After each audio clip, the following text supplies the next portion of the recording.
Kami dari kelompok 2 yang beranggotakan Felix Saldimas Nugraha, Irsyadia Alkotsari, Marantusani, dan Zalfa Diani Anjiska. Nah, di sini kami akan membahas dengan topik guru bicara siswa diam. Itu apakah cara mengajar di kelas kita sudah menghargai siswa? Oke. Pertanyaan pertama yang akan kita diskusikan yaitu tentang apakah metode satu arah menghormati siswa sebagai manusia yang berpikir. Oke, menurut Felix gimana? Menurut aku ini itu langsung mengingatkan pada konsep basic education ya, dari Paulo Freire dalam bukunya yaitu Pedagogy of Praise. Itu Freire itu menggambarkan model itu sebagai pendidikan yang bersifat naratif, di mana guru itu berperan sebagai subjek aktif, sedangkan siswa itu sebagai objek pasif. Jadi guru menyampaikan pesan, materi ataupun pembelajaran itu yang tinggal diterima, dihafal dan diulang oleh siswanya. Sehingga menurut aku ya, ruang gerak siswa itu cuma sebatas menerima aja gitu loh. Jadi kayak dan menyimpan informasi tanpa benar-benar berkomunikasi dua arah antara siswa dan gurunya gitu. Terus lebih jauh, Freire ini tuh bahkan menyebutkan model itu memandang siswa sebagai makhluk yang bisa diatur dan dikendalikan kayak gitu, bukan manusia yang punya kesadaran kritis sendiri. Jadi kayak kalau dikaitkan ke pertanyaan tadi itu jelas banget pola guru yang berbicara dan siswa yang diam itu ini tuh persis yang dikritik Freire, dan menurutnya itu pendekatan itu justru melanggengkan ketimpangan relasi guru ke siswanya. Jadi aku setuju banget, jadi menurut aku kayak ini tuh kayak kurang efektif ya. Jadi kayak siswanya aja itu jadi karena pasif, jadi kayak mungkin jadi takut ngomong gitu loh. Gimana kayak kalau teman-teman yang lain gimana? Kalau menurut aku betul-betul itu jadi kurang aktif dan itu tuh juga membatasi siswa untuk berpikir. Kan dia kan juga harusnya juga diasah ya kemampuan berpikir kritisnya. Jadi dia tidak hanya mendengar, terus juga dia punya hak untuk menyampaikan pendapat, berpikir kritis. Juga Ki Hajar Dewantara itu juga menekankan bahwa pendidikan seharusnya menghormati kodrat anak, yang setiap anak punya potensi dan caranya sendiri untuk berkembang. Jadi peran guru itu idealnya adalah menuntun, bukan sekedar mengisi doang. Kalau menurut kalian? Menurut saya sama seperti kalian juga. Soalnya secara filosofis itu kan pembelajaran satu arah itu belum sepenuhnya menghormati siswa ya sebagai subjek pendidikan. Nah, karena dalam pembelajaran seperti ini tuh siswa itu hanya diposisikan sebagai penerima informasi, bukan diposisikan sebagai pencari atau pengembang atau pembangun pengetahuan. Nah, dampaknya tuh bagi siswa itu biasanya tuh siswanya menjadi kurang percaya diri, terus kemampuan berpikir kritis si siswa itu jadi lebih menurun gitu loh. Nah, artinya siswa itu dianggap berhasil ketika mampu menjawab atau menghafal materi-materi yang diberikan oleh guru, bukan ketika mampu menganalisis atau memecahkan sebuah masalah dalam kehidupan nyata. Aku sama juga, aku setuju. Soalnya guru itu cuma memberikan materi saja. Soalnya sekolah itu agak kesulitan buat menilai siswanya. Soalnya kalau menilai siswa dari sikapnya saja juga sulit. Tapi sekarang sekolah itu menilai dari nilai ujian. Jadi guru itu cuma menyampaikan materi dan tidak memberikan masukan kayak seperti yang kayak Haji Rantara sebutkan, kayak ilmu kitab atau yang kita diajarkan dahulunya itu udah nggak diterapkan lagi gitu. Jadi kesimpulannya itu nggak relevan ya kalau cuma satu arah doang. Iya, aku setuju banget sama jawabannya tadi kayak bilang kalau misalkan nggak ada interaksi dua arah antara siswa dan gurunya, itu kan siswanya mungkin jadi lebih tingkat berpikir kritisnya itu menurun ya kayak tadi itu. Jadi kayak mungkin siswa itu jadi lebih takut ngomong ya, jadi kayak nggak tahu cara ngomong gimana, mungkin untuk bertanya aja bingung ngomong gimana gitu loh, mungkin kayak jadi nggak pede gitu, kayak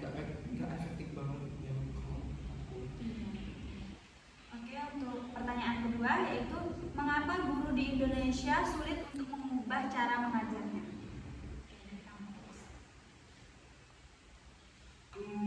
Dari sumber yang aku baca ini tuh ternyata hal kayak gini tuh juga udah dibahas di beberapa kajian pendidikan Indonesia. Dari salah satu artikel yang mengutip pandangan Darlene Hammond dan kawan-kawannya yang menekankan bahwa pelatihan guru seharusnya itu melatih keterampilan praktis terkait tugas mereka sehari-hari, bukan sekedar memberi bekal teoritis, konseptual. Masalahnya di lapangan justru sebaliknya, materi yang seharusnya dipraktikkan malah disampaikan secara teori aja gitu loh, kayak jadi guru paham konsepnya tapi nggak benar-benar terlatih menerapkan di kelas gitu loh, jadi kayak nggak ada prakteknya, jadi kayak cuma teori aja gitu. Terus artikel lain dari jurnal Scholaria juga menyoroti bahwa pemerintah perlu lebih serius membangun program pengembangan profesionalisme guru yang berkelanjutan, karena kompetensi pedagogik guru nggak cukup hanya dengan 1-2 kali workshop gitu loh. Jadi temuan-temuan ini tuh sejalan dengan analisis dari kelompok kita yang topik kedua itu, perubahan kurikulum aja nggak cukup kalau pelatihannya masih sifat formalitas dan nggak menyentuh praktik nyata di kelas gitu loh. Kayak kalau cuma teori aja itu apa gitu loh, kalau nggak benar-benar diterapkan di kelas gitu. Iya sih, karena kan kemungkinan tuh nggak kemungkinan ya, banyak yang sudah guru-guru dilatih kayak workshop kayak gimana cara mengajar di kelas, yang siswanya juga ikut berpartisipasi, cuman masih aja menggunakan metode yang satu arah gitu ya. Iya, karena mungkin nggak cuma workshopnya, mungkin ada juga sebagian guru yang udah PPG. Betul. Kan PPG itu kan dilatih gimana cara kita bisa mengerti kelas ya gitu-gitu. Tapi pas penerapannya itu tetap aja gitu loh, kayak kita kan nggak tahu ya sebagai guru yang kayak gitu tuh sudut pandang dari gurunya itu kayak gimana, mungkin malas ngajar atau gimana kan kita nggak tahu ya. Cuman kayak itu hal seperti itu perlu dirubah ya biar pendidikan kita tuh bisa lebih maju gitu.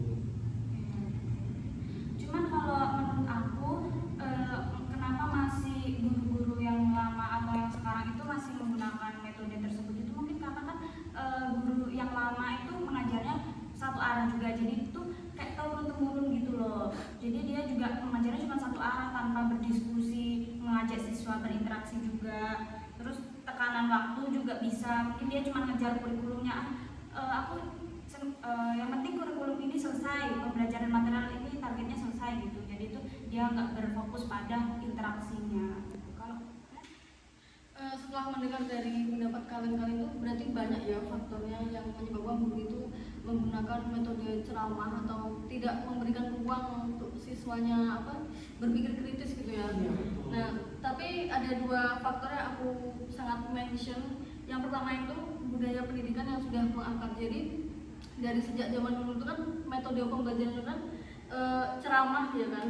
Nah, mungkin si guru itu tuh mau melakukan perubahan tuh mungkin sudah menjadi budayanya di sekolah itu kayak gitu. Nah, jadi mau melakukan perubahan tuh kayak membutuhkan proses atau adaptasinya tuh yang sangat lama gitu. Nah, walaupun udah melalui pelatihan, workshop pelatihan itu tetap aja kayak gitu. Soalnya udah budaya mengakar ya dari zaman dulu. Terus yang kedua itu yang aku mention itu jumlah banyaknya siswa.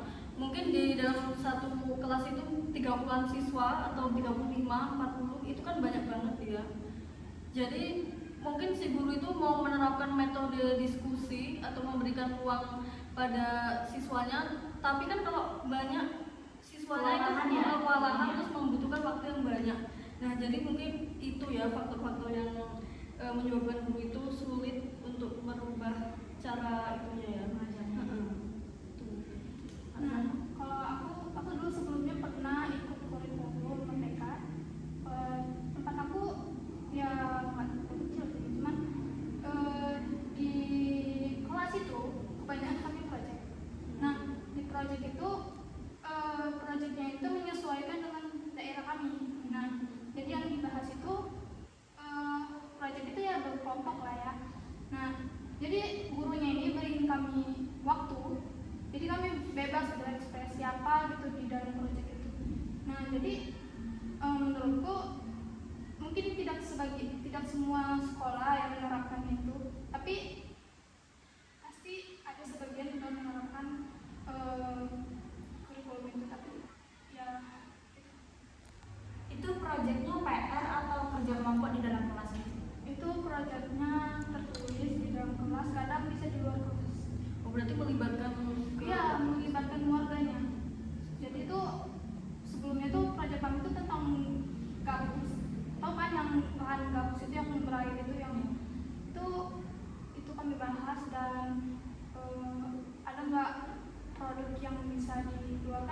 apa itu kan udah itu yang kami pelajari.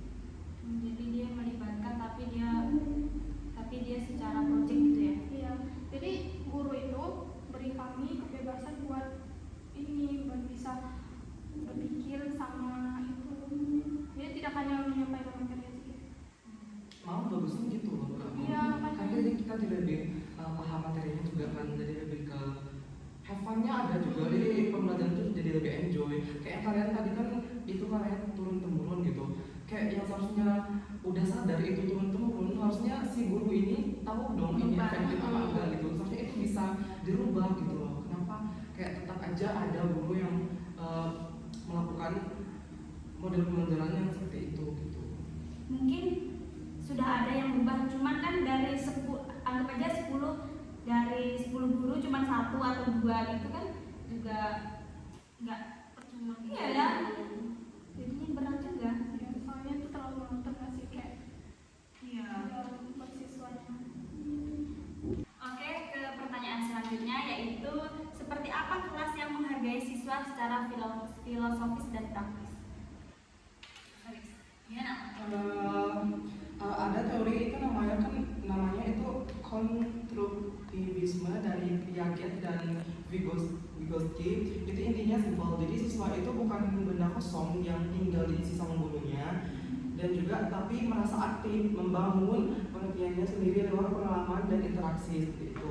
Dimana siswa itu nggak boleh dianggap pasif karena mereka punya tujuan tersendiri oleh siswa, bukan cuma dimasukin dari luar, karena itu peran guru juga berubah dari yang awalnya cuma ceramah di depan jadi pembimbing yang nemenin siswa belajar gitu, atau istilahnya bergeser dari stage on stage jadi guide on the guide seperti itu.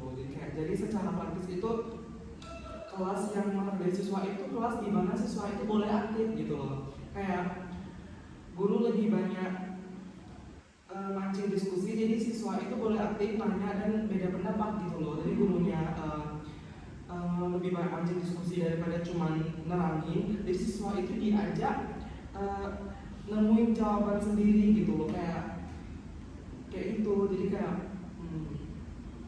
dan kesalahan yang dianggap wajar sebagai bagian dari proses belajar. Jadi kalau misalkan siswa yang salah, ya udah itu proses dari pembelajaran gitu loh. Gitu. Jadi ini bikin kayak pembelajaran yang seperti itu jadi lebih menarik gitu. Jadi kayak bisa membuat siswa jadi lebih percaya diri, lebih bisa enjoy juga dan enggak untuk di kelas pertama. Iya. Terus kalau menurut aku tuh yang disebutin Felix itu benar, yang kayak siswa itu bisa lebih aktif gitu kan. Terus dia juga berinteraksi, dan guru itu tidak selalu tempat untuk pembenaran, tapi guru itu tempat untuk membenahi siswa. Misalnya ada yang salah itu jangan disalahkan, nanti dia malah nggak jadi itu berinteraksi dan mengeluarkan idenya, jadi kayak harus tadi bilang. Terus juga siswanya tuh harus dituntun, intinya tuh siswanya tuh dituntun untuk berpikir kritis, terus menghargai sesama temannya, pendapat temannya, dan juga mendengarkan juga. Terus bahkan Ki Hajar Dewantara itu mengharuskan untuk menghormati kodrat dan keunikan setiap anak, sehingga proses belajar itu disesuaikan dengan potensinya masing-masing gitu. Kalau menurut kalian? Kalau menurut saya, seperti apa suasana kelas yang menghargai siswa secara filosofi dan praktis ya tadi ya? Ya. Kalau secara filosofis itu kelas yang memandang bahwa kelas yang menghargai siswa memandang bahwa siswa itu memiliki potensi yang berbeda-beda. Jadi ini saya kaitkan sama pengalaman saya di SMA dulu. Jadi saya tuh punya guru MTK, dia tuh setiap pertemuan tuh ngasih soal ya kan, ngasih soal. Tapi dipisah-pisah gitu, mana siswa yang bisa banget, mana siswa yang biasa aja, mana siswa yang belum bisa. Nah jadi soalnya itu juga dibedain. Setiap pertemuan tuh harus ngumpul soalnya itu ya sesuai bagian mereka itu. Kalau misalnya salah satu siswanya itu belum bisa, berarti belum dinaikin level materinya, nah seperti itu. Terus yang setiap pendapat siswanya itu layak didengar. Jadi guru itu seharusnya mendengar pendapatnya siswa dan menghargai pendapatnya siswa. Terus yang ketiga, guru berperan sebagai fasilitator, bukan satu-satunya sumber ilmu. Jadi kalau di kelas itu sebenarnya tuh guru itu sebagai fasilitator aja kan. Nah kalau tentang materi apa pembelajaran itu kan dapat dari mana-mana, bisa dari buku, dari internet. Nah jadi guru hanya memfasilitatori, tidak membatasi siswa belajar dari mana-mana saja, itu tidak. Nah terus secara praktis, guru itu dapat menerapkan diskusi kelompok, karena kalau ada diskusi kelompok pasti siswa itu dia bisa berpikir kritis, bisa mengeluarkan pendapat, pokoknya bisa mengeluarkan itu mereka, pengetahuan mereka, mengembangkan pemikiran kritis mereka. Terus pembelajaran berbasis proyek. Nah ini menuntut siswa untuk untuk menyelesaikan masalah secara secara real life gitu ya. Kalau berbasis proyek, nah itu secara praktisnya kok menurut saya menghargai siswa secara praktis. Kalau pendapat Zalfa? Kalau menurut aku ya guru itu ya tidak menutup pembicaraan siswa saat ini berpendapat. Soalnya kalau kebanyakan kan guru itu saat siswa memberi pendapat itu dia lebih memilih hasilnya, nggak melihat proses dianya itu. Jadi ya membuat siswanya mungkin jadi kurang percaya diri dan itu jadi kurang pede. Nggak mau berpendapat lagi. Iya, nggak mau berpendapat lagi. Kadang ada juga guru yang menghakimi ya, bukan menuntun. Iya benar. Terus kan ada juga yang favoritnya guru itu kan dia lebih fokus ke satu orang tanpa memikirkan sekitarnya. Betul banget, jadi implikasi gitu ya. Kayak fokusnya ke siswa ini aja gitu. Sering loh kayak gitu.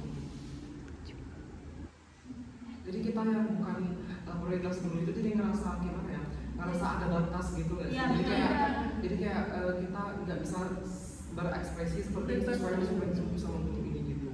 Kayak gitu. Ya mau bergerak, mengeluarkan pendapat tuh kayak Ada rasa takut. iya. Gitu.